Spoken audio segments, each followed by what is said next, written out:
საფუარი ჩვენი დროის ერთ-ერთი ყველაზე მავნე პროდუქტია. სწორედ ამიტომ გთავაზობთ უსაფუარო ღვეზელის რეცეპტს.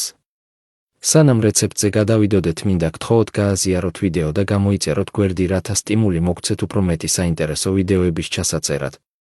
სწრაფი ღვეზელები კეფირით. ინგრედიენტები ცომისთვის: 1 ჩიქა კეფირი, 4 ჩიქა ფქვილი, 2 კვერცხი, 2 სუფრის კოვზი მცენარეული ზეთი, 1 ჩაის კოვზი სოდა, 2 ჩაის კოვზი შაქარი, 1 ჩაის კოვზი მარილი.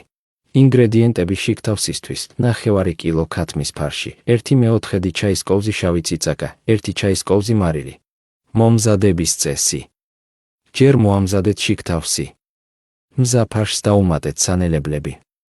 ღრმა ჭურჭელში შეურიეთ კეფირი და სოდა. რეაქციის გადასვლის სქაფის გაქრობის შემდეგ დაუმატეთ მარილი, შაქარი, მცენარეული ზეთი და კვერცხი. ათქვიფეთ კარგად. თანდათან ჩაყარეთ ფქვილი და მოზილეთ ჰაეროვანი ცომი. იგი მზად იქნება, როცა ხელებზე აღარ მოგეკრობათ. დაყავით ცომი პატარა ნაჭრებად, მოათავსეთ ფარში და გამოძერწეთ ღვეზელები. შებრაწეთ ზეთზე.